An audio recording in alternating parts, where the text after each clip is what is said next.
la casa del Señor. Estamos alegres el día de hoy que nos permite el Señor tener el privilegio de poder platicar de las cosas de su reino. Antes que nada, pues quiero dar la bienvenida. Creo que tenemos aquí algunas personas importantes, además de todos los importantes que ya están acá, que son ustedes. Creo viene mi hermana el día de hoy. Bienvenida, hermana biológica, ¿verdad? A ustedes todos son mis hermanos, pues, pero ella es mi hermana biológica, aparte de mi hermana. Creo que aquí está el joven que viene con Maylin. ¿Y cuál es tu nombre? Andrés. Abundan los Andréses. Sí, entonces bienvenido, Andrés. Aquí es un grupo de hermanos que nos reunimos a bendecir y alabar el nombre de Cristo, que es nuestro Señor y Salvador. Y también queremos dar las felicitaciones. Creo que hay cumpleañeros el día de hoy, ¿verdad? Ya se nos fue Astrid. No le vamos a preguntar a Astrid la edad. Sí, es que no tiene cuenta, cabal. Entonces queremos pues bendecir a nuestros hermanos que están cumpliendo años el día de hoy. También nuestro hermano Rodi también va a decir 50, ¿verdad? Entonces, entonces pues oramos por sus vidas y les pedimos al Señor que pues que les abunde y les sobreabunde en bendiciones a ustedes cada día, ¿verdad? Porque les ha permitido hoy llegar a un año más o un año menos, como dicen por ahí, ¿verdad? No sabemos si es un año más o un año menos, pero que la bendición del Señor esté sobre sus vidas, que el Señor sea su guardia, su retaguardia, que sea esa luz que Él dice que es para nuestro camino, su palabra en sus vidas, y que pues tengan abundancia siempre en todas las cosas y que sean prosperados en todas las cosas, como dice Pablo, como dijo Pablo en la palabra, así como prospera su alma. Amén, amén. Muy bien, también damos la bienvenida a todos los que están ya conectados. Creo que también nuestro pastor tenemos que bendecirlo allí donde está. Antes de que bendigamos a nuestro pastor, también quiero darle la bienvenida al hermano papá de Rodi, hermano Víctor. Mire qué bendición usted. La verdad que puede andar con su papá es una bendición muy grande. Le damos la bienvenida, hermano Víctor. La verdad es que nos da envidia. Es pecado la envidia, ¿verdad? Pero es una envidia santa, dicen por ahí. Entonces, no, la verdad es que nos bendice mucho que pueda tener a su lado a su padre. La verdad es una grandísima, grandísima bendición, y que además de eso, que lo tiene a su lado, está en el mismo espíritu que usted y que todos nosotros, amén, que ya está buscando. Y ahora sí, nos vamos a enlazar hasta allá, donde está el pastor. Dios le bendiga, pastor. Por acá estamos extrañándolo, sí, pero deseando anhelando y orándole al Señor de que su recuperación sea muy pronta, para que podamos tenerlo aquí lo más rápido posible. Esperamos ya el otro domingo. El pastor está saludando, no lo ven, pero está saludando ahí desde la distancia, pues ya convaleciente, pero esperamos que esa recuperación va a ser muy, muy pronta. Amén. Así que lo bendecimos, pastor, y un abrazo hasta allá donde está usted, en su casa. Amén. Muy bien, vamos a tomar el tiempo para orar previamente a que comencemos a platicar, porque lo que vamos a hacer es platicar de lo que la palabra del Señor habla, porque eso es lo que a nosotros nos nutre. Ese es el alimento espiritual, ese es el pan de cada día que dice el Padre nuestro, que no nos haga falta. Es la palabra de Dios, porque la palabra de Dios es el pan que vino del cielo. Amén. Ya les conté la anécdota del famoso pan de vida, ¿verdad? Yo creo que algunos no la han escuchado. Que mi hermano, cuando era niño, era bebé, había una canción que se llamaba El pan de la vida. Cuando yo era niñito, hace mucho tiempo. Y esa canción decía que el pan vino del cielo. Decía la canción, yo me recuerdo, fíjese. Dice que el pan vino del cielo y es el pan de la vida. Y era una canción que la pasaban en la radio secular. Y yo me imagino que tenía alguna inspiración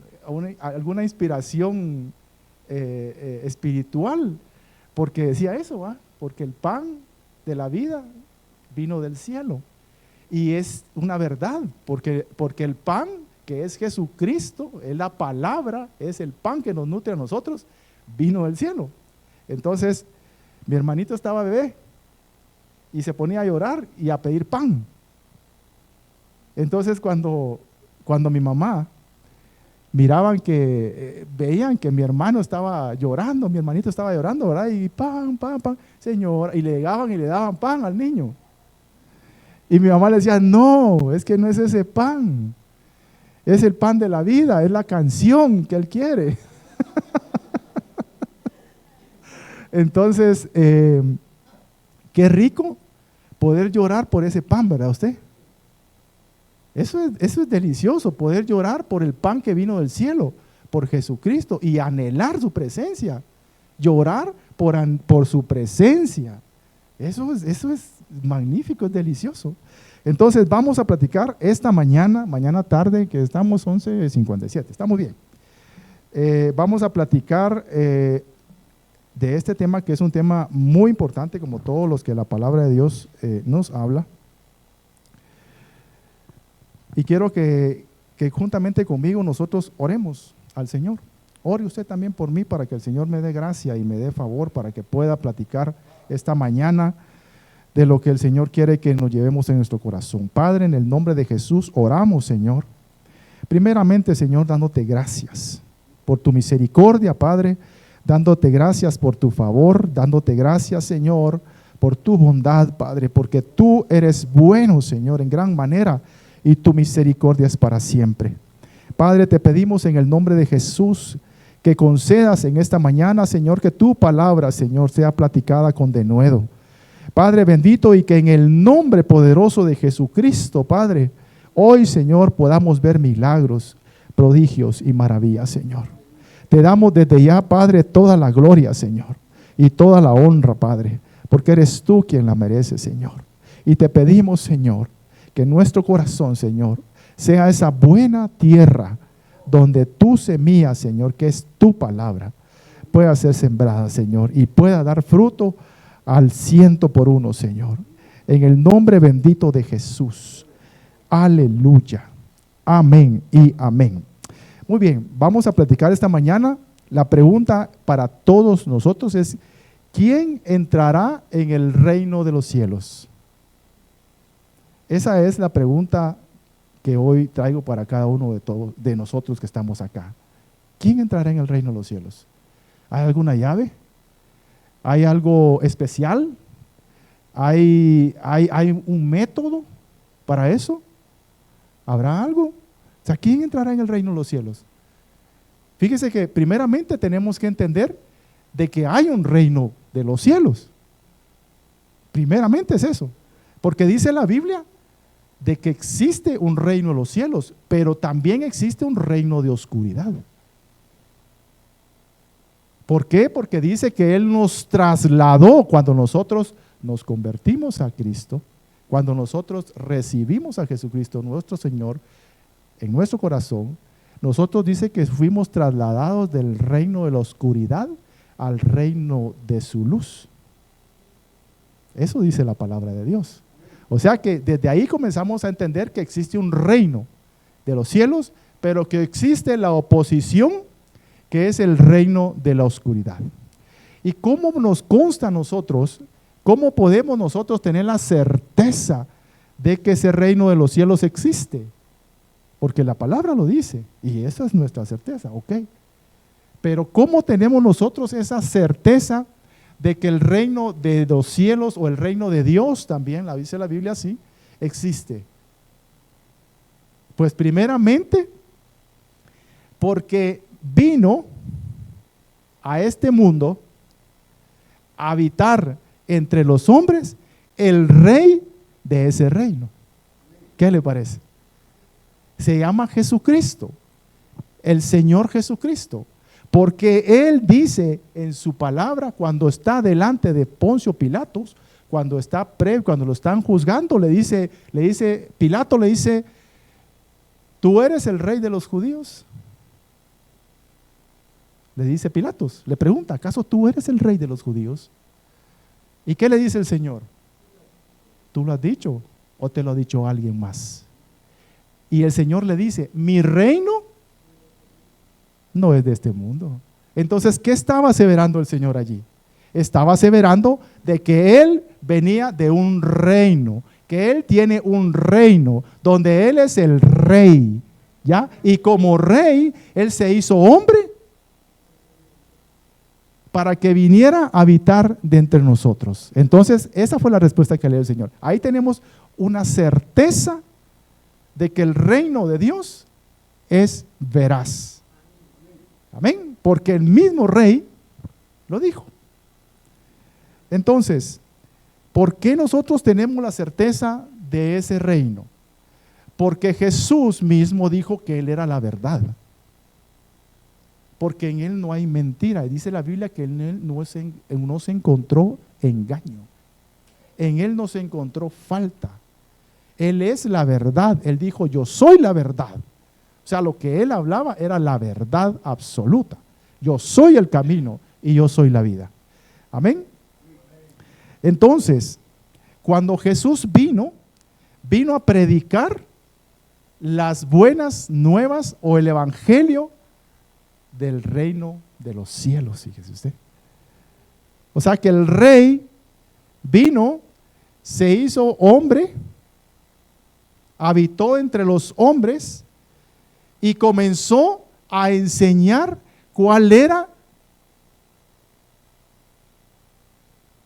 qué eran las buenas nuevas del reino de los cielos. Entonces, Él seguía enseñando lo que eran las buenas nuevas de los del evangelio del reino de los cielos. ¿Y cuáles eran esas buenas nuevas? Dice la Biblia, si usted me acompaña, le voy a dar el versículo ahorita.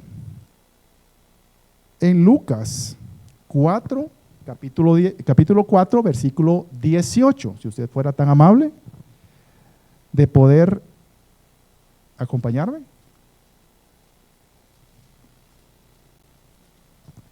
Dice la Biblia que es cuando Él se presenta en la sinagoga y habla esto, porque esto era profético, la profecía se estaba cumpliendo en Él allí. Y dice, el Espíritu del Señor está sobre mí, eso lo dijo el Señor Jesús. Por cuanto me ha ungido, ungir es consagrar, ungir es apartar para una determinada labor o trabajo. 4:18, Lucas 4:18. Por cuanto me ha ungido para dar buenas nuevas a los pobres. Me ha enviado a sanar a los quebrantados de corazón, a pregonar libertad a los cautivos y vista a los ciegos, a poner en libertad a los oprimidos, a predicar el año agradable del Señor. ¿Qué le parece? Ese es el evangelio del reino de los cielos. Porque dice que Él vino a dar las buenas nuevas, a dar el evangelio, porque evangelio significa buenas nuevas o buenas noticias. Eso es lo que significa evangelio. A los pobres. Pero ahí podemos decir, pero ¿por qué solo a los pobres? ¿Y por qué no también a los ricos? Pensando humanamente. Pero el Señor no se estaba refiriendo a una posición económica en ese momento. Él no estaba hablando de una posición económica. Él estaba hablando a los que tienen una pobreza espiritual. Porque la palabra del Señor habla y es muy clara cuando dice que nosotros somos pobres. Dice en Proverbios 14:34, dice, la justicia engrandece a las naciones. Y oiga esto, el pecado empobrece a los pueblos. O sea que el pecado que habita en nosotros, si nosotros practicamos el pecado, nosotros nos convertimos en pobres. Porque dice la Biblia que el pecado empobrece. Y no está hablando de físicamente, o monetariamente, o económicamente, como previamente lo platicábamos. Estamos hablando de una condición espiritual. En otra versión dice, el pecado degrada. Así dice en otra versión, que el pecado degrada. Y ustedes, cuando entendemos una degradación, no sé si podemos tal vez referirnos a alguien que conoce lo militar, pues.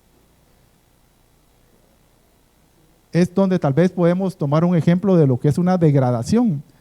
Porque llegó la persona, llegó el militar a cierto rango y vienen y comete, qué sé yo, una falta contra su reglamento o su institución y vienen y lo degradan. Le quitan. Aquí se ponen las medallas, ¿verdad? Porque yo eso es lo que he visto en las películas. Las medallas y los, ¿cómo se llaman estas cosas? Galones, pero no de galón, no, que galón de, sí, galones se llaman, galones, sí, galones. Entonces le quitan, porque eso le daba cierto rango, y eso lo miraban los demás. El rango que tiene se ve por las medallas y por los galones y lo que tenga en lo que usan, en la gorra, o no sé cómo se llama esto, ¿verdad? Pero fíjese que fue lo que pasó en el huerto del Edén. Porque Adán y Eva tenían una posición. Adán tenía un estatus, no estatus, una posición que Dios le había dado como su creación, juntamente con Eva. ¿Y qué pasó cuando Adán peca juntamente con Eva? Fue degradado, fue empobrecido. Ya no fue sacado del huerto de Edén cuando él pecó. Entonces ahí podemos entender lo que dice la palabra, que el pecado degrada o el pecado empobrece, ¿ya? Por eso está hablando acá que el Señor vino por todos aquellos que están empobrecidos espiritualmente, que aquellos que están dominados por el pecado, aquellos que no pueden salir de practicar el pecado. Eso es lo que está hablando acá. Ese es parte del evangelio del reino. Y de ahí dice, salvación a los pobres, dice, vista a los ciegos. ¿Acaso nosotros no éramos ciegos espirituales, pues? ¿Acaso podíamos ver las cosas espirituales como las ve usted ahora? ¿Por qué usted ahora aplaude? ¿Por qué usted ahora canta? ¿Por qué usted ahora lee la Biblia? ¿Por qué usted ahora ora? Porque sus ojos, esos ojos azules que usted tiene, fueron abiertos. Fueron abiertos y ya no ve usted únicamente el mundo físico, que es el que normalmente vemos como hombres normales, biológicos, físicos. Ahora comienza usted a ver el mundo espiritual. Las cosas espirituales, las cosas que son importantes, las cosas que van a permanecer para siempre. ¿Se recuerdan con el siervo de Eliseo? Giesi se llamaba. ¿Qué pasó con ese hombre? Cuando dice la Biblia que cuando estaban rodeados por un ejército que los iba a atacar físico, el famoso Giesi estaba temblando de miedo porque miraba que ese día iba a morir, porque sabía al ver ese ejército que estaba frente a ellos que él ese día iba a morir. ¿Y qué le dice Eliseo?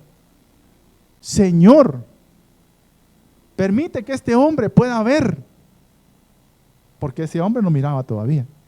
Eliseo sí miraba, él no. Y dice que los ojos de Giesi fueron abiertos, y no los tenía abiertos, pues. ¿Por qué dice que los ojos fueron abiertos? Si ya los tenía abiertos. Porque hay ojos que son del Espíritu, para que nosotros comencemos a ver las cosas del Espíritu.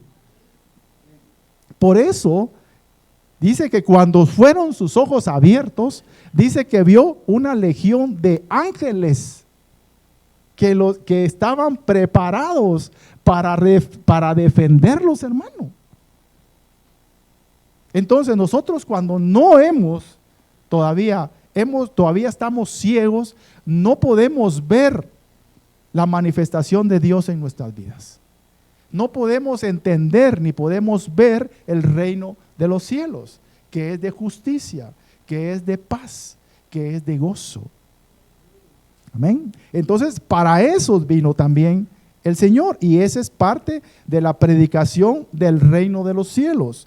Vista a los ciegos, libertad a los cautivos. 3 cosas van ya. Libertad a los cautivos. ¿Cuántos de nosotros, o todos, porque no la pregunta no cuántos, sino que todos nosotros éramos cautivos? Cautivo significa preso, sin libertad, sin voluntad, esclavos. Eso es cautivo. Que nosotros éramos cautivos de nuestras pasiones, de nuestros deseos, de nuestra mala forma de vivir. Nosotros éramos cautivos del enemigo, porque el enemigo nos tenía atados, encerrados, presos. Eso dice la Biblia. Y el Señor dice que Él vino a dar libertad a los cautivos. O sea, mire pues, hay gente que no sale de algún vicio que podamos decir que es algo muy físico. Puede ser el alcohol, puede ser el cigarro, puede ser las drogas y muchos más. Los más comunes tal vez. Y los que más están allá afuera. Pero esas personas son cautivas de ese pecado. No pueden salir. No pueden salir. Pero el Señor dice que vino a dar libertad. O sea, no hay pecado que a nosotros nos pueda tener cautivos, porque Jesucristo dijo que vino a darnos libertad.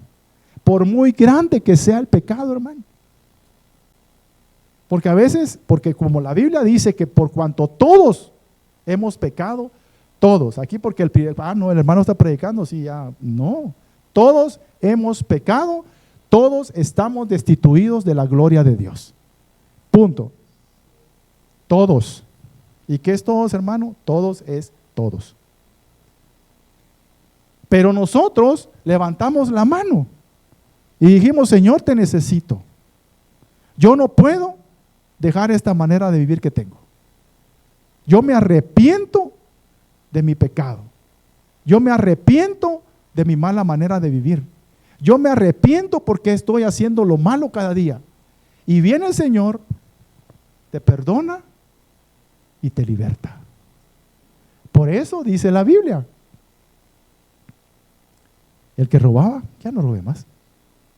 El que mentía, que ya no mienta más. ¿Ya? Porque ya llegó la libertad a su vida. Todos nosotros necesitábamos ser libres, porque éramos esclavos del pecado. El enemigo nos agarraba para acá y nos agarraba para allá, y nosotros no teníamos, porque un esclavo no tiene voluntad. Un esclavo pierde su voluntad. Usted, si ve, pues se ve tal vez las películas, volvemos a usted porque ya no estamos en ese tiempo de la esclavitud. Pero usted ve cómo trataban a los esclavos. El amo no le preguntaba al esclavo si quería hacer las cosas. Mira, esclavo, ¿será que disculpa, me podrías hacer el favor de hacer tal cosa? No. Él no le decía así. El esclavo se le daba órdenes. Y él no tenía la potestad de refutar, ni de opinar, ni de querer hacer lo que él quería. Tenía que obedecer. Sí o sí. O los castigaban, los latigaban, no sé, tantas cosas que le hacían. Entonces, salvación a los pobres, vista a los ciegos, libertad a los cautivos, a proclamar, dice la Biblia, el año favorable del Señor. ¿Y cuál es el año favorable del Señor? Me preguntará usted a mí y yo le preguntaré a usted. ¿Cuál será el año favorable del Señor?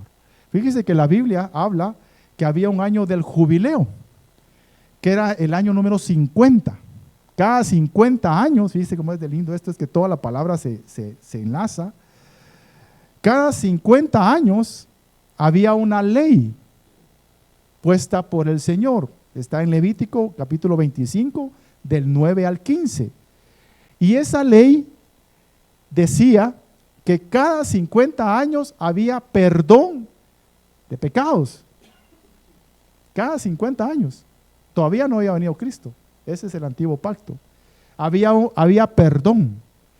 Y al que tenía deuda, fíjese usted, es que llega uno a los 50, se rayó. Llegaban a los 50 y usted estaba endeudado, como decía el hermano Rodi. Se rayó. Porque en ese año 50 eran perdonadas todas las deudas. O sea, si usted le debía a otro, le debía los $50,000, se rayó porque llegó el 50 años. Mira, 50 años, jubileo, ya no te debo nada, mijo. Eso era el año del jubileo. O sea, las deudas eran perdonadas. Los esclavos eran dejados libres en ese año. Cada 50 años se hacía eso en el pueblo de Israel. Entonces, por eso cuando dice el Señor que vino y a declarar el año favorable del Señor, está hablando de eso, del año, del tiempo en que el esclavo va a ser libre, el tiempo en que la deuda que nosotros teníamos con Dios ha sido perdonada a través de Jesucristo, porque nosotros éramos deudores con Él, pues.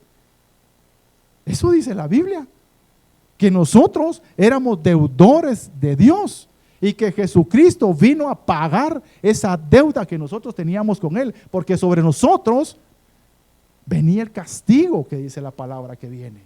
Y viene Jesucristo y dice, no, yo tomo el lugar de Él. Yo pago la deuda de Él. O sea, lo que te debe, Padre, a ti, yo lo voy a pagar. Yo voy a estar en medio. Eso es lo que está hablando acá la palabra, cuando dice el año favorable del Señor. O sea, los esclavos eran libres y las deudas eran pagadas. Imagínense qué bonito. Y Jesucristo ya pagó la deuda suya. Nosotros estábamos destinados a irnos al infierno, a estar separados de Dios toda la eternidad. Esa era el pago, la deuda, el pago que nosotros teníamos por nuestra desobediencia. Y vino Jesucristo y dijo, no, yo pago la deuda de Él. Yo bajo a los infiernos, yo resucito al tercer día y yo subo hasta lo más alto y tú me sientas al lado de tu trono y me das el imperio, el reino por los siglos de los siglos. Ese es el plan que Dios hizo. Qué belleza, qué precioso. Y eso lo está hablando en el antiguo pacto, hermano. Por eso dice que en ese día se cumplió esa profecía que está en Isaías, a través de Jesucristo, delante de los ojos de los fariseos, de los que estaban ahí en la sinagoga, se cumplió esa profecía. Entonces, ¿cuál era el evangelio del reino entonces? ¿Cuál es el evangelio del reino? Es salvación, es vista, es libertad, es perdón y es perdón. Eso es lo que Jesucristo vino a predicar como el evangelio de los cielos. Otro de los puntos u otra de las predicaciones que Jesucristo, y que era parte de lo que el Señor enseñaba, era el arrepentimiento. Mateo 4:17.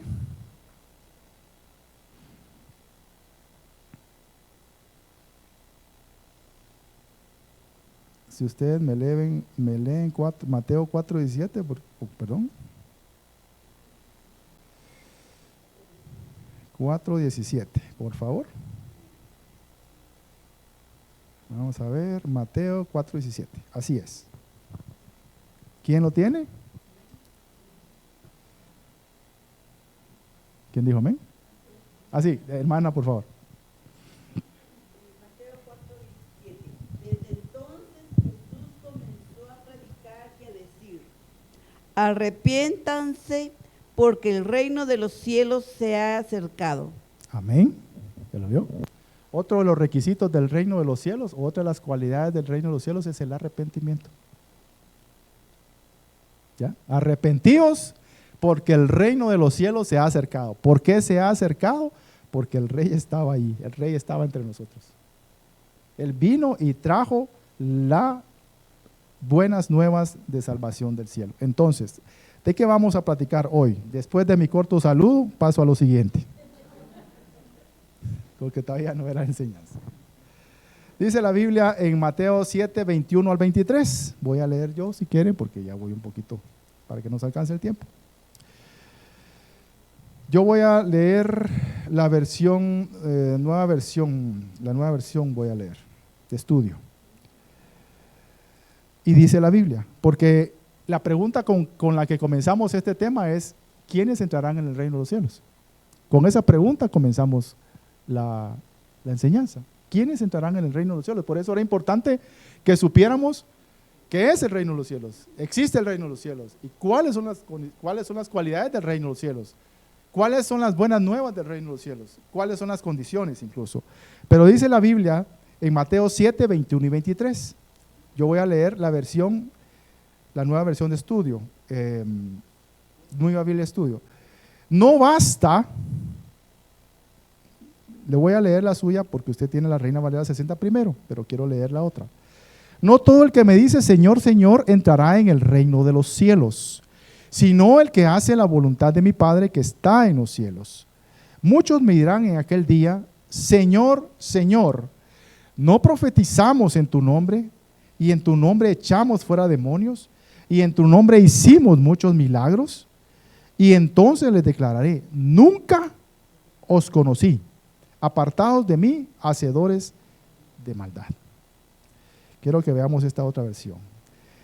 No basta, dice esta versión, andar diciéndome, Señor, Señor. O sea, eso no es suficiente para entrar en el reino de los cielos, porque está hablando aquí de los que entran en el reino de los cielos. No basta andar diciéndome, Señor, Señor, para entrar en el reino de los cielos. Está duro eso, ¿verdad? Se oye muy religioso, pero dice el Señor que no es suficiente. Decirle Señor, Señor, o sea, entender que Él es Señor. Porque no todos le decían Señor a Jesucristo. La mayoría se referían, los fariseos le decían maestro, porque no habían aceptado el señorío de Él, no habían aceptado que Él era el Mesías. Pero los que están hablando de Señor, Señor, es porque ya tienen un conocimiento. Eso es lo complicadísimo, porque no es gente que ignore, es gente que ya tiene un conocimiento de quién es Él, de que Él es el Señor. Y dice la palabra así, no basta andar diciéndome, Señor, Señor, para entrar en el reino de Dios, dice esta versión, reino de los cielos es lo mismo. No, dice, hay que poner por obra el designio de mi Padre del cielo. ¿Y qué es poner por obra? Es hacer la voluntad que dice el Señor en su palabra que tenemos que hacer. Amén. Entonces, aquí ya está dando algunos puntos importantes que tenemos que comprender. Que no solo es de diente a labio. Porque dice, así dice la Biblia, muchos con la boca me alaban, pero su corazón está lejos de mí. Ese es este tipo de personas. Señor, Señor, aleluya, gloria a Dios. Pero su corazón se quedó viendo el partido. Yo no sé si hay partido hoy, pues solo lo dije por decirlo, pero sí, o se quedó en los placeres de allá afuera. Y viene y cumple con estar acá, pero eso no lo recibe Dios. Y no porque Dios sea legalista, porque Dios no es legalista. Dios es amor. Dios es justo. Dios es bueno. ¿Ya? Pero esto no es una condenación. Esto es un abrir nuestros ojos a lo que el Señor quiere para bendecir nuestra vida. Hay que poner por obra el designio de mi Padre del cielo. Aquel día muchos me dirán: Señor, Señor, si hemos profetizado, dice aquí, si hemos anunciado, es que mire, es que esto es terriblemente complicado. Hemos anunciado el mensaje de Dios. No eran cualquier persona los que estaba diciendo Señor, Señor. Aquí dice, hemos anunciado tu mensaje. Trabajamos para ti, Señor. Servimos para ti, Señor.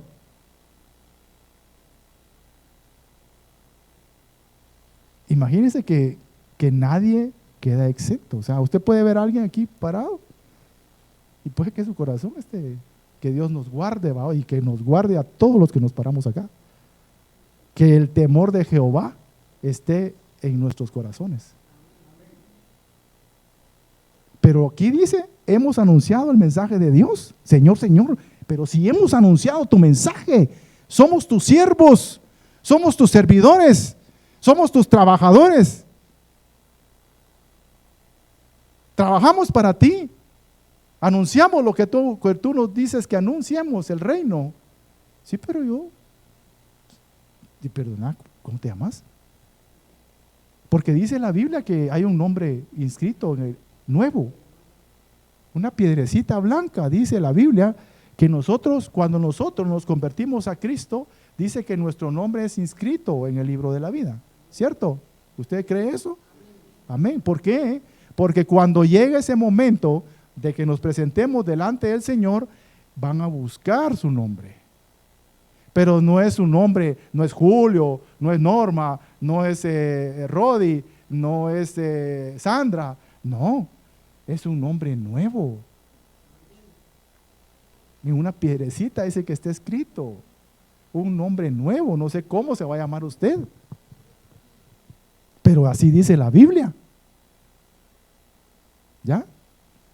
Entonces, esto es bien complicado. Porque nosotros podemos ver apariencias.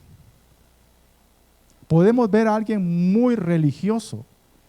Podemos ver a alguien muy entregado. Fíjese que a mí esto me impacta mucho, porque nos pone enfrente un camino no difícil, porque no es difícil, pero sí el Señor nos marca una línea que es una línea de santidad. ¿Ya? Esa es la línea que el Señor nos marca una línea de santidad que Él quiere de cada uno de nosotros. Más los que enseñamos, más los que servimos, más los ungieres, todos. ¿Ya?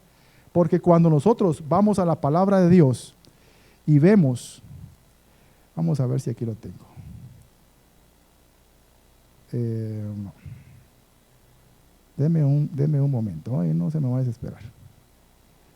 Cuando habla en Apocalipsis, habla la palabra de Dios de gente que estaba haciendo mucha obra. Habla la palabra. Y dice dice el Señor, es a una iglesia, creo que es a la iglesia de Éfeso, si no estoy mal. Lo voy a buscar. Es a la iglesia de Éfeso, si no estoy mal, que el Señor le habla.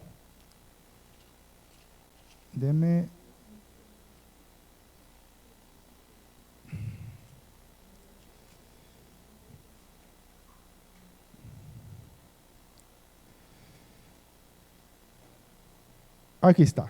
Dice, es Apocalipsis capítulo 2 y verso 2 dice: yo conozco tus obras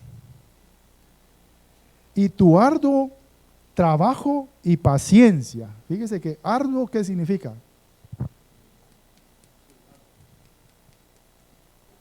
Sin parar.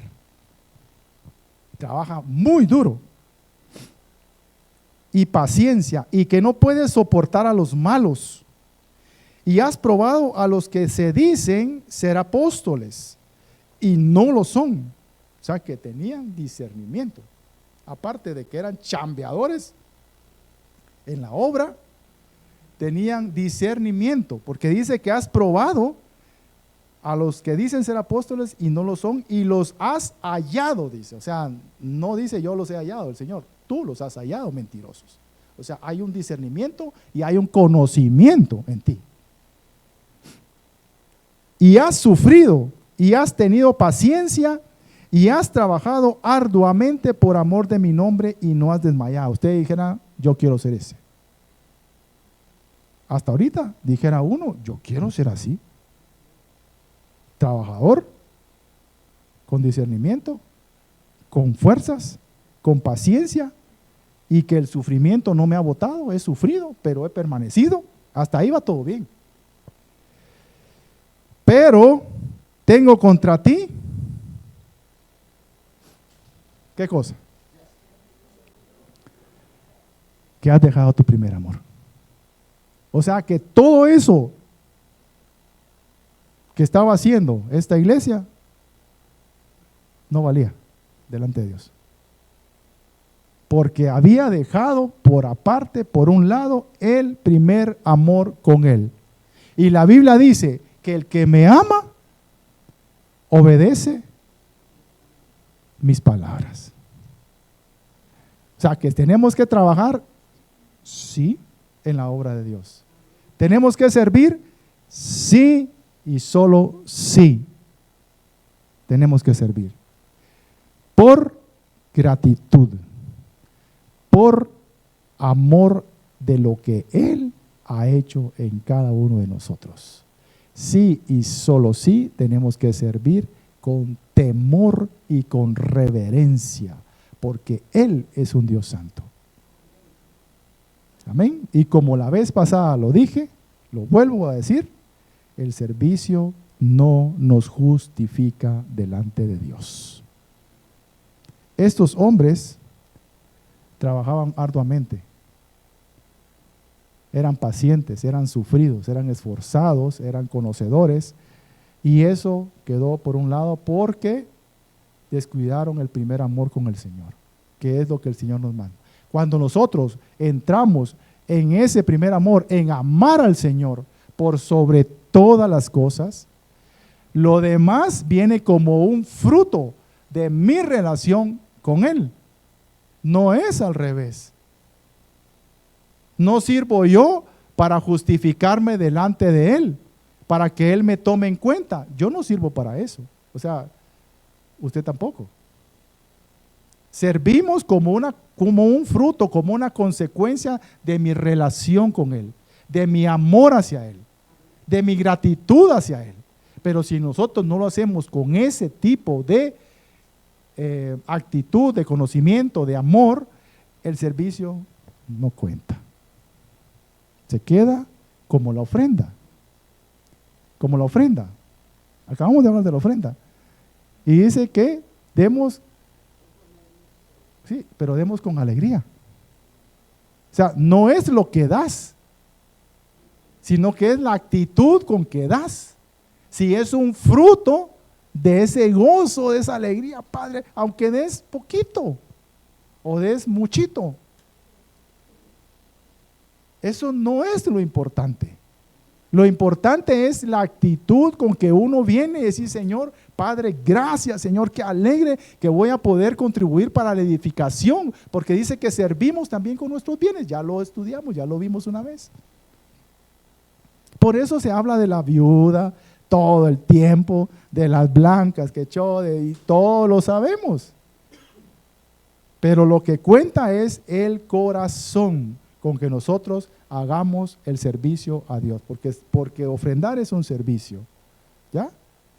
El diezmar, si usted quiere diezmar, es un servicio, ¿ya?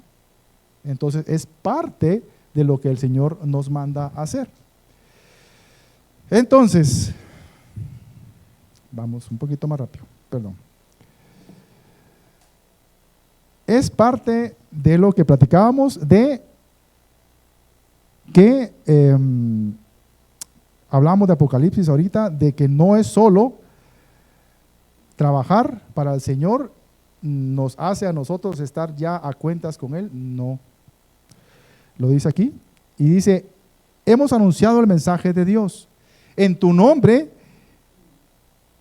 y hemos profetizado, dice otra versión, en tu nombre, o sea, hemos anunciado el mensaje de Dios y echado demonios en tu nombre y hecho muchos milagros en tu nombre. O sea que aparte de eso, la fidelidad de Dios se estaba manifestando a través de esas personas. A veces nosotros podemos ver milagros, prodigios, portentos, podemos ver sanidades, podemos ver que la gente se sane delante de nosotros y que el Señor utilice a un hombre para hacer eso. Pero eso no necesariamente dice que ese hombre está bien con Dios, eso dice acá. Tenemos que nosotros siempre darle la gloria a Dios. Siempre la gloria es para Él. Entonces, aquí dice que sucedían milagros. Dice que demonios eran expulsados. Que muchos milagros sucedían, que gente sanaba. Probablemente mucha gente sanó.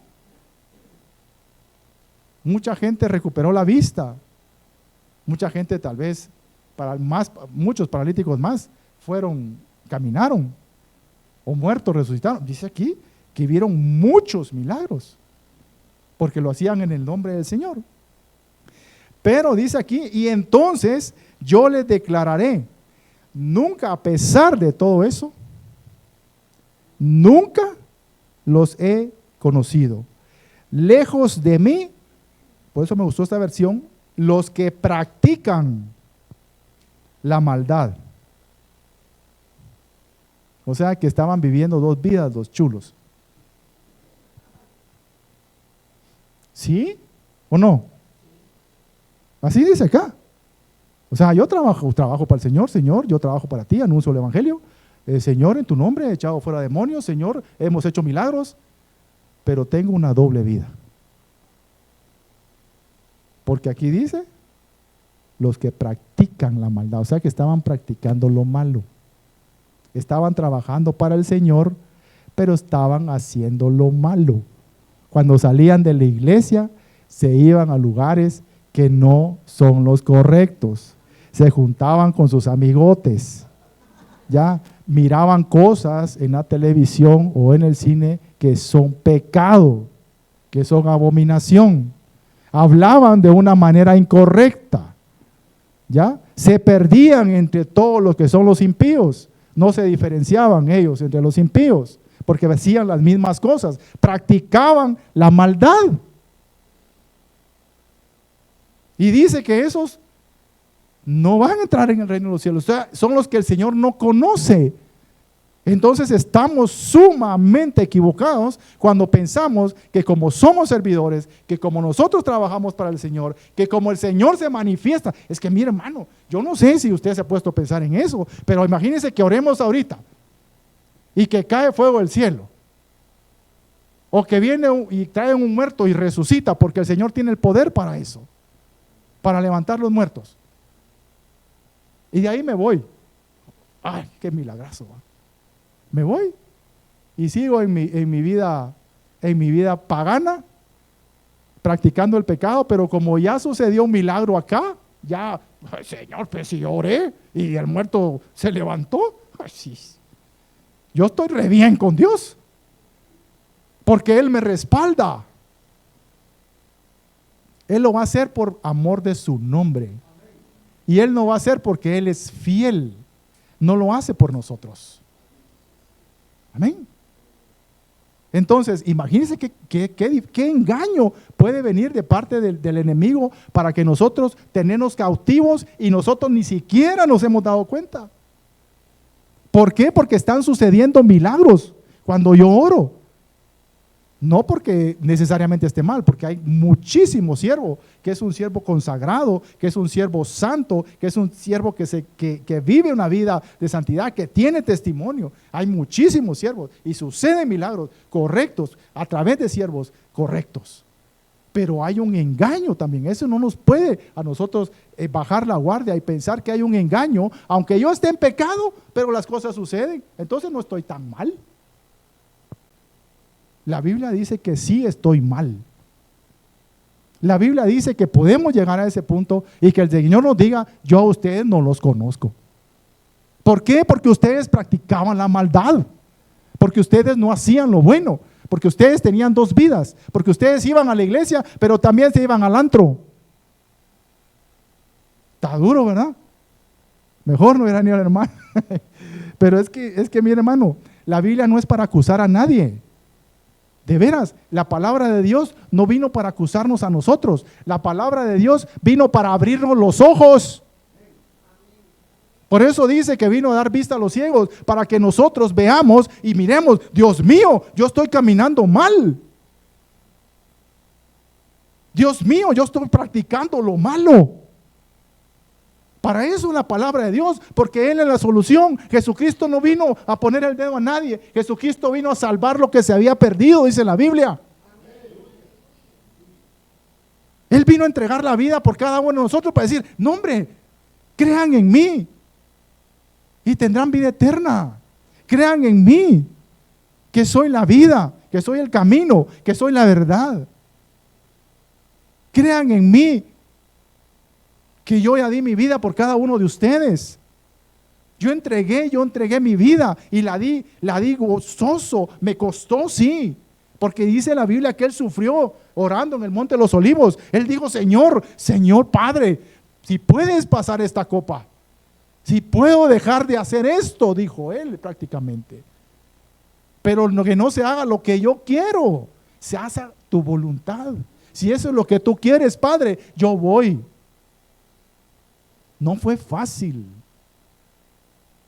Y ahora, ¿qué nos toca a nosotros? Es creer en ese sacrificio que Cristo hizo. Es recibirle en nuestro corazón como nuestro único Señor y Salvador. Es lo que nos toca, porque todo fue hecho. Dice: consumado es. Cuando el Señor dijo eso en la cruz, es porque dijo: ya todo está hecho. ¿Qué toca ahora? Que los que vienen crean en mí, que los que vienen crean en ese sacrificio que yo hice por cada uno de ellos, para que no se pierdan. Entonces, complicado esto. ¿A qué nos quiere llamar el Señor hoy?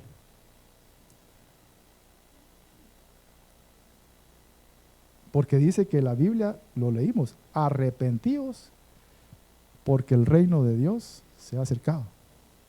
Esa es la voluntad de Dios. Por eso la pregunta es: ¿quiénes entran en el reino de Dios? Si ya vimos que estos no entran, o sea, los que están así con un pie en el mundo y un pie en la iglesia, ellos no van a entrar. Aunque esté pasando cosas extraordinarias. ¿Quiénes entran en el reino de Dios? Primeramente, los que hacen la voluntad del Padre.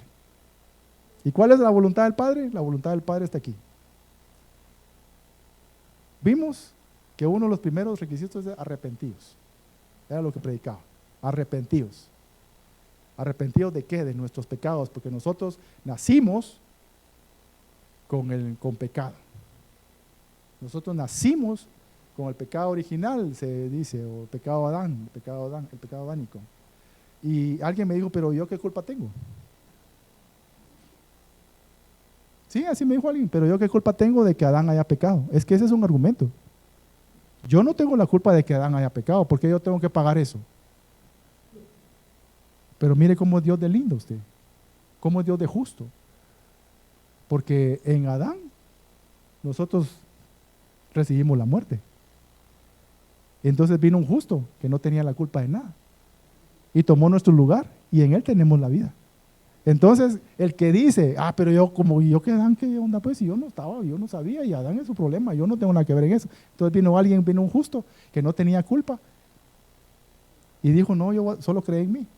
Entonces vas a estar a cuentas. Entonces ahí se dice uno: ¡ala, qué lindo! Porque Adán, el primer Adán fue el Adán, el del paraíso, ¿verdad? Pero dice que vino un postrer Adán, que es Jesucristo. Jesucristo es nuestro postrer Adán. El que por medio de él, si por medio de uno entró la muerte, dice, por el Adán del Génesis, por medio del postrer Adán va a entrar la vida. Entonces ahí estamos, ahí nadie se puede quejar. Amén. Entonces, uno de los primeros puntos para entrar al reino de los cielos es hacer la voluntad de Dios. Y la palabra dice que el que me ama hace mi voluntad, Juan 14, 21. Y una de las ventajas que tiene hacer la voluntad de Dios, porque ese es un privilegio que el Señor nos da, nos pasa a formar parte de su familia. Yo no sé si usted sabe de muchas familias que pueden ser importantes. En todos los países creo que hay familias muy importantes. Más que todo se va al abolengo o se va a lo económico. Por ejemplo, en Europa hay familias reales, pues. Imagínense que usted le salga en su ADN que tiene genes del rey de España, que es el tatara primo del rey de España. Eso ya, si yo mis genes tengo el .00000001 de la realeza. Imagínense. Pero dice la Biblia que cuando nosotros hacemos la voluntad del Padre, nosotros pasamos a ser parte de la familia de Dios. Leámoslo, Mateo 12:50. Eso es precioso. Mateo 12:50. Dice la palabra del Señor: porque todo aquel que hace la voluntad de mi Padre que está en los cielos, ese es mi hermano y hermana y madre. ¿Qué le parece? Usted es hermano del Señor, es hermana del Señor. Si usted hace la voluntad de Él, y si yo hago la voluntad de Él, pasamos a ser parte de la familia de Él. O sea, de la familia del Rey. Entonces, usted ya tiene genes reales, verdaderos, que no van a perecer cuando usted se muera. Porque los genes que puedan decir ellos que tienen realeza, sangre real y todo, se murieron y se acabó. Pero la sangre que usted tiene ahora es una sangre real, del Rey de Reyes y del Señor de Señores, porque así está hablando aquí la Biblia, que el que hace la voluntad de Él es su hermano, su hermana y su madre. ¿Qué le parece? ¿Le gustaría a usted ser parte de la familia de Dios? No. Aleluya. ¿Quién es más? ¿Qué más nos hace? ¿Qué beneficio nos trae hacer la voluntad del Padre? Porque eso estamos platicando ahorita. Hacer la voluntad del Padre nos hace permanecer para siempre. Usted no va a perecer nunca. Usted va a permanecer siempre. Y estamos enfocándolo tal vez a las cosas que vienen después de la vida, que usted va a estar en eternidad con Él. Pero también lo podemos enfocar a nuestro peregrinaje aquí en la tierra. El que hace la voluntad de Él nunca se va a apartar de los caminos. Nunca se va a apartar de sus caminos, porque dice la Biblia aquí en 1 Juan capítulo 2 versículo 17, el que hace su voluntad permanece para siempre. O sea, nunca se va a apartar de Él. O sea que cuando nosotros nos apartamos de Él, es porque comenzamos a no hacer su voluntad. Comenzamos a hacer nuestra voluntad, ya no la voluntad de Él. Amén. Voy a ir un poquito más rápido porque ya se me está acabando el tiempo. Entonces, parte de lo que el Señor nos pide en su voluntad, yo tengo aquí apuntado 3 cosas. Primera Tesalonicenses capítulo 5 versículo 18 es estar siempre gozosos. Dice, orar sin cesar y dar gracias en todo, porque esta es la voluntad de Dios para con vosotros. O sea, aparte de la voluntad de Dios que está en la palabra, estas son versículos específicos de lo que es la voluntad de Dios. Siempre gozosos, o sea, no podemos dejar que la tristeza a nosotros nos domine. ¿Ya? La tristeza, lo vimos la vez pasada, que nos puede llevar a pecar. Estar siempre gozosos, no permitir que la tristeza, ni el desánimo, ni la depresión nos haga a nosotros perder el gozo que el Señor quiere que tengamos. O sea, lo que nos está diciendo es que esas cosas que están afuera, que todo lo que te rodea, que te puede causar tristeza, que te puede causar depresión, que te puede causar desánimo, no tiene que tener el control de tu vida. Siempre gozosos. Orad sin cesar es otro de los que el Señor enseña, que es la voluntad de Él. Y dad gracias en todo, porque esta es la voluntad de Dios para con vosotros, dice, en Cristo Jesús. A nosotros creo que de las cosas que va a estar gozosos, va diciendo, está bueno pues. Pero pienso que tal vez una de las cosas que tal vez a veces nos cuesta un poquito es dar gracias en todo. Usted da gracias en todo, ¿no? O sea, por todo, en todo. Se pegó un martillazo en el dedo y gracias, Señor. Dice la Biblia que tenemos que dar gracias en todo.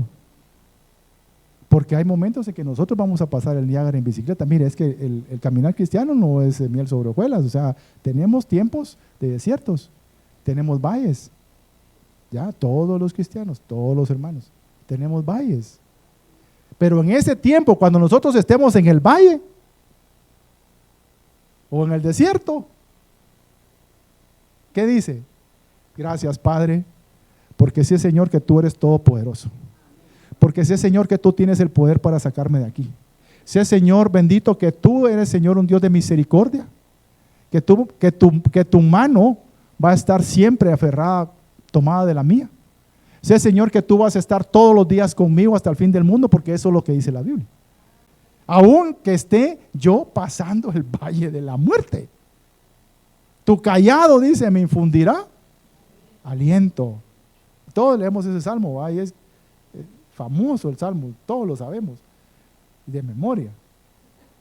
Pero cuando viene el remesón, ni nos acordamos del salmo. ¿O sí nos acordamos? Ahí es donde tenemos que agarrar eso. Señor, tu callado me infunde aliento, Señor. Tú dijiste, Padre, que estarás conmigo todos los días hasta el fin del mundo. O sea que yo no estoy solo. Tú, Señor, eres que me guarda. Tú, Señor, eres que estoy en tu mano. Tú, Señor, y comienza uno a aferrarse, porque dice la Biblia, dar gracias. Y por eso te doy gracias. Porque tú eres fiel. Porque no es por mi fidelidad. Es porque tú eres fiel. Amén. Entonces, eso es parte de la voluntad de Dios. La voluntad de Dios, dice 1 Tesalonicenses 4, capítulo 4, versículos 3 y 5, dice: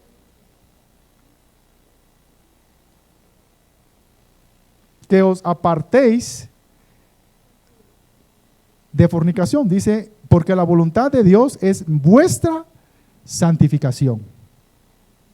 Que os apartéis de fornicación, que cada uno de vosotros sepa tener su propia esposa en santidad y honor, no en pasión de concupiscencia como los gentiles que no conocen a Dios. O sea, la santificación es la voluntad de Dios para nuestras vidas. ¿Qué es santificación?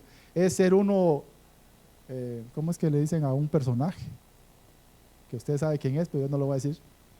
Que es infalible. Hay un personaje que le dicen eso. Ya, que por ahí anda, que dicen que es infalible. Cuando el Señor dice santo, no dice infalible. O sea, que el Señor nos llama a santidad a nosotros, no nos está diciendo que nosotros seamos infalibles, ¿ya? Sino que lo que nosotros nos está mandando la santidad es que nos guardemos, que nos apartemos del pecado, que nos guardemos de todo aquello que nos puede llevar a pecar. Eso es lo que está hablando ahí. Es que cuando la palabra santificación dice que yo soy santo, como nochón le dicen a uno, pero es que yo quiero estar guardado para Él. Yo quiero estar apartado para Él. O sea, yo no quiero hacer lo que la demás gente hace. Yo no quiero practicar lo que la gente, los impíos hacen y los paganos hacen. Yo me quiero guardar. Entonces, si yo me guardo, entonces yo no voy a ir a ciertas cosas, a ciertos lugares que me van a tener la tentación de poder caer. O sea, yo me voy a santificar, si no. Yo no me voy a estar riendo de esas bromas pesadas, de esas bromas en doble sentido que dicen. ¿Por qué? Entonces me aparto. Entonces, ¿para qué me estoy en medio de ellos?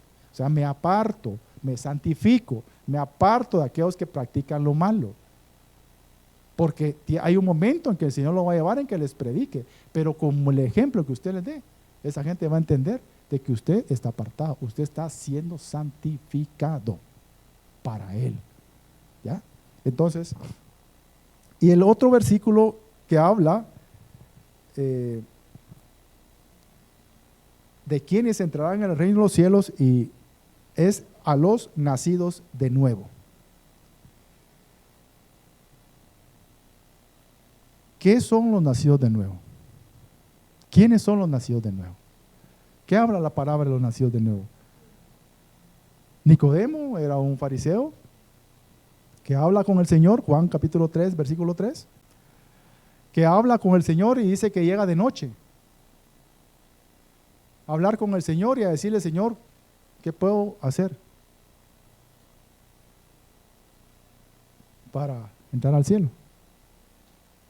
Veámoslo, Juan capítulo 3, versículo 3, rapidito. Juan capítulo 3, versículo 3. Yo creo que tal vez un poquito antes para que logremos ver el contexto. Juan capítulo 3, versículo 3. Así rapidito.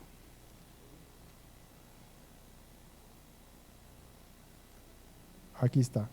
Dice, había un hombre de los fariseos, ¿ya lo vio? Fariseos eran los doctos en la ley en ese tiempo, que se llamaba Nicodemo, un principal entre los judíos, o sea, aparte de que era fariseo, era una persona muy importante. Este vino a Jesús de noche, ¿ya lo vio? De noche, y le dijo, Rabí, ahí le está diciendo maestro, no le está diciendo Señor. Sabemos que has venido de Dios como maestro, porque nadie puede hacer estas señales que tú haces, si no está Dios con él. Respondió Jesús y le dijo, de cierto te digo, que el que no naciere de nuevo, no puede ver el reino de Dios. Primeramente, sus ojitos van a ser abiertos cuando usted nace de nuevo. Es lo primero que sucede. Sus ojitos espirituales son abiertos. Nicodemo le dijo, ¿cómo puede un hombre nacer siendo viejo? ¿Puede acaso entrar por segunda vez en el vientre de su madre y nacer? Lo estaba viendo él como algo físico. O sea, pero como yo ya viejo, ¿cómo puedo meterme al vientre de mi mamá y nacer otra vez? Y el Señor le responde, le dice, de cierto te digo, que el que no naciere del agua y del Espíritu, no puede entrar en el reino de Dios. Entonces, ¿cómo nosotros nacemos del agua? Es a través del arrepentimiento, porque es una fe pública que es el bautismo, es una fe pública de mi arrepentimiento. Cuando usted se bautiza, y el agua también representa la palabra de Dios, amén. O sea, que nace de la palabra y el agua, que también representa el bautismo. Entonces usted cuando se bautiza, que hace poco hubieron unos bautizos acá, fue una grandísima bendición, fue una cosa preciosa. Muchos hermanos acá se bautizaron. ¿Cuántos fueron? Como 10, pastora, como 16, como 18, ¿verdad? 18 hermanitos se bautizaron. ¿Y cuál fue cómo les dijera yo? El proceso, ¿cómo es el proceso? El proceso es que usted entra en las aguas, se sumerge en las aguas, porque en esas aguas está muriendo el hombre viejo. Por eso el bautismo no es que le echen agüita aquí. Usted hasta grande tampoco se la van a echar, ¿va? Pero cuando está chiquito uno le echan una agüita aquí, mire, porque ese es el bautismo. Eso no es el bautismo. El bautismo significa inmersión. Eso significa la palabra bautismo. Entonces usted, ¿se recuerda? Entró en las aguas y se sumergió en las aguas completamente. Ahí quedó enterrado el hombre viejo. Y el que sale es el que sale a novedad de vida. Es el hombre nuevo y la mujer nueva. Eso es lo que le está hablando acá. Si tú no naces del agua y del Espíritu, y eso es una fe pública de creer en Jesucristo y el arrepentimiento de mis pecados. Está dando usted una fe pública. Por eso es que Juan el Bautista no quería bautizar al Señor, porque el Señor no tenía pecado, porque Él no tuvo pecado. Entonces Juan el Bautista, no, Señor, no. Bien, tienes que hacerlo porque era la ley, que había que hacerlo. Entonces dice, lo que naciera del agua y del Espíritu. ¿Por qué del Espíritu? Porque el Espíritu de nosotros, cuando Adán pecó, murió. ¿Se recuerda que hace 15 días hablamos que cuando el Señor sopló en aliento de vida, iba el Espíritu y el alma ahí, en el hombre? Porque el Espíritu era lo que le permite, y eso lo estudiamos también, es lo que nos permite la comunicación con Dios. El Espíritu que el Señor ha puesto en cada uno de nosotros es lo que nos permite tener una relación y una comunicación con Él, que era lo que sucedía en el huerto del Edén, cuando dice capítulo 3 de Génesis que el Señor bajaba en lo apacible de la tarde a platicar con Adán, o había una comunión con Él, una comunicación con Adán. Cuando Adán pecó, esa comunicación se cortó, o sea, el Espíritu ya no murió de Adán. Estaba ahí, pero estaba muerto. ¿Ya? Entonces quedó solo el alma, que ya vimos que el alma es donde están las emociones y todo, el intelecto. Entonces, cuando nosotros recibimos a Jesucristo, nos arrepentimos de nuestro pecado, viene el Espíritu de Dios. Es que eso es lindo. Viene el Espíritu de Dios y le da vida a su espíritu. Y esa relación que nosotros perdimos, el hombre perdió en el huerto del Edén, esa comunión que perdió el hombre con Dios en el huerto del Edén, se recupera. Aleluya. Entonces nosotros comenzamos a ser hombres y mujeres espirituales, ya no almáticos. Otra versión dice animales. Y no por ser pesados, sino que es porque son guiados por el alma. En griego, alma es ánima. Por eso es que es el hombre animal, no es porque nosotros vengamos del mono, como dicen unos por ahí, tal vez ellos, pero nosotros no.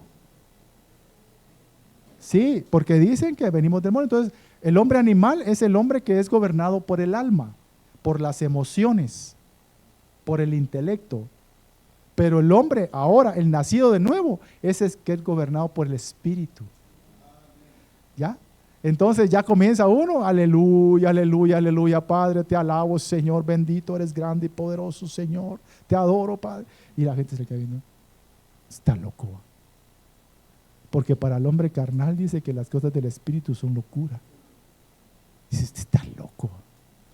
¿Y a quién está hablando? Y nosotros sabemos de que estamos hablando de nuestro Padre Celestial que está en los cielos. Porque a nosotros ahora podemos decir, Abba Padre. Abba Padre, dice la Biblia, que a nosotros ya nos dirigimos hacia Él. Abba Padre. Entonces, esos son los que van a entrar al reino de los cielos. Los que su espíritu ha sido vivificado. Los que el hombre viejo ha sido pues menguado, y viene el espíritu y comienza a gobernar el alma del hombre otra vez. Y que el espíritu nos permite comunicarnos con Dios ahora y tener una comunión con Él. Así como bajaba con Adán, que bajaba todas las tardes a platicar con Adán, ahora viene la presencia de Dios. A veces usted puede estar acostado, puede estar manejando, yo no sé si le ha pasado, puede ir manejando y de repente viene la presencia de Dios y usted, vaya que son polarizados los vidrios, porque va uno moqueando, hermano. Se lo digo con todo el respeto. Ahí va uno chillando entre el carro, Padre, te alabo, Señor, porque tú eres grande. Y va y llorar, y yo, va, que llevo una mi toalla, cargo una mi toalla aquí a la par. Y va, y que nadie me mira porque está polarizado. Entonces digo, aquí no hay clavo. ¿Por qué? Porque la comunión, y eso le pasa a usted también, me imagino, en otras ocasiones, en otros lados. La comunión ya se estableció y decidió el Señor venir y platicar con usted en ese momento, mostrar su presencia, tener comunión con usted, así como Él decía que Él bajaba No que Adán llegaba y lo buscaba, no. Dice la Biblia que él bajaba en lo apacible de la tarde a platicar con Adán, no Adán platicar con él. O sea que es lo que sucede ahora. Cuando usted está así, viene la presencia de Dios y Él decide bajar para tener comunión con usted. Porque usted ahora tiene un espíritu, porque ahora su espíritu está vivo y porque ahora Él mora dentro de usted. Aleluya. Entonces, ese es el grupo de gente que se va con el Señor. Ese es el grupo de personas que se van con Cristo. Ese es el grupo de personas que van a entrar al cielo. Y eso se llama iglesia de Cristo. La iglesia no es un lugar físico, no es un templo, no es una religión, no es una denominación. La iglesia es todo aquel que tiene a Jesucristo, la revelación de Jesucristo en su corazón, que ha nacido de nuevo, se convierte en la iglesia de Cristo, la novia, la que está esperando que Jesús aparezca para irnos con Él juntamente con todos aquellos que murieron en Cristo. Amén. Entonces, ya finalizando, la pregunta es, ¿hacia dónde vamos nosotros? ¿Usted está seguro de que va para el cielo? ¿O no muchito? No escuché ningún amén. Tenemos que estar seguros porque esto que hablamos hoy no es para acusar a nadie. Eso es para que nosotros abramos nuestros ojos y nuestros oídos. Y hoy, tomemos una decisión. Si dice que nosotros andamos cojeando, ¿sabe qué describe el Señor la palabra a un cojo? ¿Cómo lo describe? Un cojo, el Señor dice que vino a sanar cojos, paralíticos, ciegos, leprosos, ya, físicamente, pero espiritualmente también los hay. Un cojo es alguien que no puede permanecer en el camino, se sale. La cojera lo hace que se salga, que no pueda permanecer en el camino. Ese es un cojo físico. Y hay cojos espirituales que no pueden permanecer en el camino, no pueden permanecer en Cristo. ¿Ya? Pero hoy, como siempre lo digo, la Biblia, que es la palabra de Dios, infalible, está para que sea esa luz en nuestro camino. No es para acusar, sino porque ahorita se abrió un camino así, mire, y se alumbró como que usted hubiera puesto una linterna. Y cada uno tenemos que ver lo que se nos alumbró hoy y ver cómo estamos nosotros en nuestro corazón. Cómo estamos caminando. Cómo estamos sirviendo. Cómo estamos viviendo. Y si nosotros no hemos hecho nuestra confesión por Jesucristo, no hemos venido arrepentidos nosotros delante de Él, creo que hoy es el tiempo para todos. Para todos. Hoy es el tiempo, hermano. Hoy es el tiempo para que nosotros retomemos lo que hemos tal vez descuidado. Hoy es el tiempo para que nosotros nos volvamos a Dios. Hoy es el tiempo para que nosotros abramos nuestro corazón a Él, porque la Biblia dice que Él está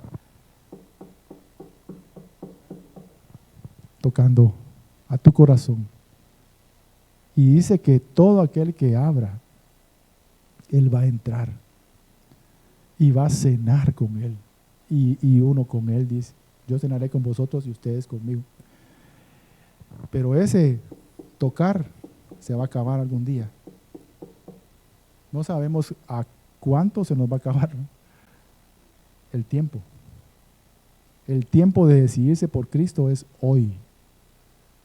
El día de salvación es hoy. El día de tomar la decisión de entregar mi corazón al Señor es hoy. Porque puede que se acabe, que ya no oigamos quién toque y se acabó el tiempo. Entonces la invitación es, yo no sé si hay hermanos allá conectados o hermanos que están acá o amigos que están acá, si quieren tomar la decisión por Cristo, porque El Señor quiere que nosotros vivamos con Él juntamente para siempre. Ese es el anhelo de su corazón, de que estemos con Él para siempre. Por eso dio lo más precioso el Padre a su Hijo Jesucristo, para que nosotros volviéramos a Él, porque eso es lo que Él quiere, imagínense, que regresemos nosotros a Él. Si no has hecho tu confesión de fe, si no has abierto tu corazón, yo quiero que oremos hoy, ahí donde estás, en tu lugar, de donde escuchas esta enseñanza, si estás, que la vas a escuchar por YouTube, o los que están conectados ahorita. Yo quiero que cerremos nuestros ojos, que miremos dentro de nuestro corazón y de lo que hemos platicado hoy. Hay cosas que nosotros tenemos que cambiar, hay cosas que aún nos están gobernando, hay cosas que aún nos están teniendo cautivos, hay cosas que aún nos están haciendo tropezar. Creo que hoy es el día para que todo aquel que se ha sentido débil, para que todo aquel que no ha podido permanecer, para que todo aquel que incluso se ha sentido derrotado, hoy es una palabra nueva, una palabra de vida, una palabra de esperanza que el Señor nos da, que Él tiene el poder para que nosotros seamos levantados nuevamente. Padre, en el nombre de Jesús, esta tarde, Señor, queremos suplicarte, Señor, tu misericordia, Padre, que es eterna, Señor, que permanece para siempre, sobre cada uno de nosotros, Señor. Unos más que otros, Señor.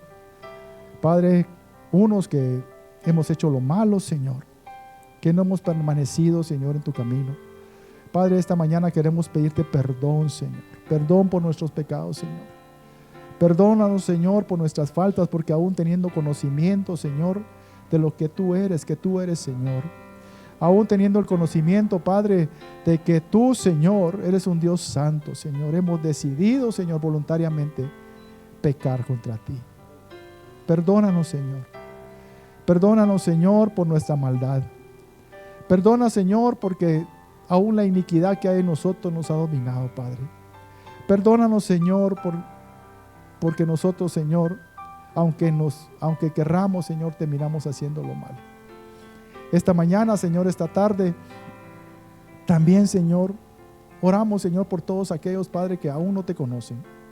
Tu palabra dice, Señor, que tú estás a la puerta, Señor, tocando su corazón, para que abran su corazón, Señor. Oramos, Señor, para que esos corazones te inviten a pasar a ti, Señor. Que venga, Señor, corazones contritos y humillados delante de ti, Señor, en esta tarde, Señor. Padre, en el nombre de Jesús, oramos, Señor, y si tú no has hecho tu oración de fe, solo repite juntamente conmigo. Señor, yo te pido perdón por mis pecados. Señor, he hecho lo malo, Señor, he vivido apartado de ti. Ahora entiendo, Señor, que tú moriste por mí en la cruz. Y, Señor, hoy confieso, Señor, y creo con todo mi corazón, Señor, que tú, Señor, resucitaste al tercer día. Sé, Señor, que por tu sangre, Señor, mis pecados son perdonados y son limpiados. Yo te pido, Padre, que me des ese nuevo nacimiento, me des esa nueva vida, Señor. Que inscribas mi nombre en el libro de la vida. Yo hoy, Señor, te recibo a ti, Jesucristo, como mi único Señor y como mi único Salvador. Y te pido, Señor, que también, Señor, selles mi corazón con la presencia del Espíritu Santo, Padre, que me ayude, que me fortalezca, que me guíe. En el nombre de Jesús oro, Padre, creyendo, Señor, tu promesa, Señor, de perdón, Señor, por Jesucristo, por su sangre. Amén y amén. Amén y amén.